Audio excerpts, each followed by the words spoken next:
Cooking with Kaveri ಲಾಗ್ಸಿಗೆ ಸ್ವಾಗತ. Please ನನ್ನ ಚಾನಲ್ನ ಸಬ್ಸ್ಕ್ರೈಬ್ ಮಾಡಿ, ಆದಷ್ಟು ಶೇರ್ ಮಾಡಿ.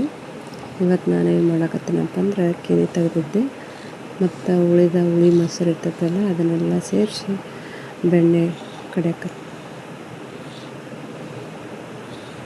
ಬೆಣ್ಣೆ ಮಾಡ್ತಾಯಿದ್ದೀನಿ ನೋಡ್ರಿ. ಅದಕ್ಕೆ ಕಡಿಯೋದು ಬೇಡ, ಮಿಕ್ಸರ್ ಬೇಡ ನೋಡ್ರಿ, ಏನು ಬೇಡ. ನಾನು ಎಷ್ಟು ಈಸಿಯಾಗಿ ಬೆಣ್ಣೆಯನ್ನು ತೆಗಿತೀನಿ ಅಂತ ತೋರ್ಸಕತ್ತೇನೆ ನೋಡ್ರಿ. ಏನಿಲ್ಲ, ಒಂದು ದೊಡ್ಡ ಪಾತ್ರೆ ಒಳಗೆ ಕೆನೆ ಮೊಸರು ಇರ್ತೈತಲ್ಲ, ಅದು ಹುಳಿ ಮೊಸರು ಎಲ್ಲವನ್ನು ಹಾಕಿ ಸ್ವಲ್ಪ ನೀರು ಹಾಕಿ ಒಂದು ಸ್ಪೂನ್ ಆಯ್ತು ಏನಿರ್ತೈತೆ ನೋಡ್ರಿ, ಅದನ್ನ ತಗೊಂಡು ಬರೀ ಜಸ್ಟ್ ಹಿಂಗೆ ರೌಟೇಟ್ ಮಾಡ್ತಾಯಿದ್ರಿ. ಒಂದು 15 ಮಿನಿಟ್ಸ್ ಈ ಥರ ಮಾಡಿರಿ. ಮಾಡಾದ್ಮೇಲೆ ಇದನ್ನು ಆದಷ್ಟು ಬೆಳಗ್ಗೆ ಅಥವಾ ಸಾಯಂಕಾಲ ಮಾಡಿರಿ. ಬಿಸಿಲೊತ್ತಿನಾಗ ಅದು ಕರಿದಂಗೆ ಆಗ್ತೈತಿ, ಗಟ್ಟಿ ಬೆಣ್ಣೆ ಬರಲ್ಲ. ಹೀಗಾಗಿ ನೋಡಿರಿ, ಈ ಥರ ರೊಟೇಟ್ ಮಾಡಿರಿ.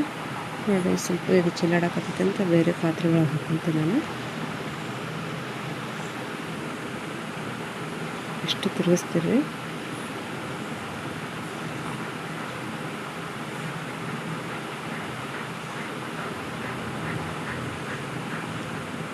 ನೋಡಿರಿ, ಅದು ಚೆಲ್ಲಾಡ್ತೈತೆ ಅಂತ ಬೇರೆ ಪಾತ್ರೆಗೆ ಹಾಕ್ತೀನಿ. ಕಂಟಿನ್ಯೂ ಒಂದು 10 ನಿಮಿಷ ಬಿಟ್ಟು ಆಮೇಲೆ ಮತ್ತೆ ಮಾಡಿರಿ. ಸ್ವಲ್ಪ ದೊಡ್ಡ ಪಾತ್ರೆ ಹಾಕೊಂಡು ನಾನು ಅದೇನು ಮಾಡಕತ್ತೀನಿ, ಜಸ್ಟ್ ಕಡುಬಲ್ಲಿಂದ ರೊಟೇಟ್ ಮಾಡಕತ್ತೀನಿ ನೋಡಿರಿ. ಏನು ಕಡಿಯೋದು ಬೇಡ, ಮಿಕ್ಸರಿಗೆ ಹಾಕೋದು ಬೇಡ, ಜಸ್ಟ್ ಈ ಥರ ರೊಟೇಟ್ ಮಾಡಿ ಸಾಕು. ಬೆಣ್ಣೆ ತಾನೇ ಬರ್ತೈತಿ. ಸ್ವಲ್ಪ ಫ್ರಿಜ್ಜಿನ ಐಸ್ ಕ್ಯೂಬ್ ಇದ್ರೆ ಹಾಕಿರಿ, ಇಲ್ಲಾಂದರೆ ಅದು ಬೇಡ. ನಾನು ಜಸ್ಟ್ ತಣ್ಣೀರು ಮಾತ್ರ ಹಾಕಿ ನೋಡಿರಿ, ಎಷ್ಟು ಚಂದ ಬರಾಕತ್ತೈತಿ. ಇಷ್ಟ ಒಂದು 1/2 ಅವರ್ ರೊಟೇಟ್ ಮಾಡಿರಿ. ನೀವು ಮೊದಲು ಒಂದು 15 ಮಿನಿಟ್ಸ್ ಮಾಡಿ ಕೈ ಬಿಟ್ರಿ, ಒಂದು 10 ನಿಮಿಷ ಬಿಟ್ಟು ಮತ್ತೆ ರೊಟೇಟ್ ಮಾಡಿರಿ. ನೋಡಿರಿ, ಇಷ್ಟು ಮಾಡಿದ ಮೇಲೆ ತಾನೇ ಬರ್ತೈತೆ ಬೆಣ್ಣೆ. ನೋಡಿರಿ, ಈ ಥರ ರೊಟೇಟ್ ಮಾಡ್ತಾಯಿದ್ರಿ.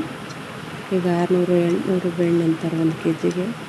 ಅಷ್ಟು ಮಾಡೋಕ್ಕೆ ಮನ್ಯಾಗ ಹೆಂಗಾರು ಚಾಕ ಮೊಸರಿಗಂತ ಹಾಲು ತೊಗೊಂಡಿರ್ತೀವಲ್ಲ, ಅವನ್ನ ಬೇಯಿಸಾಗ ಕಾಸಿ ಕೆನೆ ಬರುವಂಗೆ ಜಸ್ಟ್ ಬರೀ ಕೆನೆ ಅಷ್ಟು ತೆಗೆದಿಟ್ರಿ. ನೀವು ತೆಗೆದಿಟ್ಟು ಒಂದು ಸರಿಯಾಗಿ ಮುಚ್ಚಿ ಸರಿಯಾಗಿ ಗಾಳಿ ಹೋಗ್ಲಾರ್ದಂಗೆ ಇಟ್ರೆ ಅಂದ್ರೆ ಅದು ಏನೂ ಕೆಡಂಗಿಲ್ಲ. ಹಂಗೆ ಬಾಯಿ ಮುಚ್ಚಲಾನ ಸರಿಯಾಗಿ ಹಂಗೆ ಬಾಯಿ ತೆಗೆದು ಇದು ನೋರು ಜಾಡಂಗೆ ಬಿಟ್ಬಿಟ್ರೆ ಅದು ನೋರು ಜಾಡಿ ಹುಳ ಆಗ್ತೈತಿ, ತಡೆಯಂಗಿಲ್ಲ ದಿನ ಮಟ. 8 ದಿನ ಬರ್ಬೇಕಂದ್ರೆ ಒಂದು ಡಬ್ಬಿ ಒಳಗೆ ಹಾಕಿ ಸರಿಯಾಗಿ ಮುಚ್ಚಿಟ್ರಿ, ಅದು ಒಟ್ಟ ಕೆಡಂಗಿಲ್ಲ. ಈಗ 8 ದಿನ ಕೂಡಿಟ್ಟಿದ್ದನ್ನು ಮತ್ತು ಹುಳಿ ಮೊಸರು ಇರ್ತೈತಲ್ಲ ಎಲ್ಲನೂ ಹಾಕಿ ನೀರು ಹಾಕಿ ಒಂದಿಷ್ಟು ನೋಡಿರಿ, ಈ ಥರ ರೊಟೇಟ್ ಮಾಡಿರಿ. ಬೆಣ್ಣೆ ಯಾವ ಥರ ಬರ್ತೈತಿ, ಎಷ್ಟು ಬರ್ತೈತಿ ನೋಡಿರಿ. ಇನ್ನೂ ಒಂದು ಸರಿ ಕಡಿದ್ರೆ ಇನ್ನೊಂದು ತಟ್ಟೆ ಬರ್ತೈತಿ. ನಾ ಎಷ್ಟು ಕಡ್ದು ಕೈ ಬಿಟ್ಟಿನಿ. ಈಗ ಮತ್ತೊಂದು ಸ್ವಲ್ಪ ಆಮೇಲೆ ಮಧ್ಯಾಹ್ನ ಮಾಡಿರ್ತೀನಿ ನಾನು. ನೋಡಿರಿ, ಇಷ್ಟು ನೀರಿನಾಗ ಬರ್ತೈತಿ. ಅದ್ರಾಗ ಇನ್ನೊಂದು ಸ್ವಲ್ಪ ಕಡಿದ್ರೆ ಭಾಳ ಏನು ಬರೋಂಗಿಲ್ಲ. ಇದು ಎಷ್ಟು ಹಾಕೊಂಡು ಬೆಣ್ಣೆ ಬಂತು, ನೀವು ಮಾಡಿ ನೋಡಿರಿ. ಧನ್ಯವಾದಗಳು.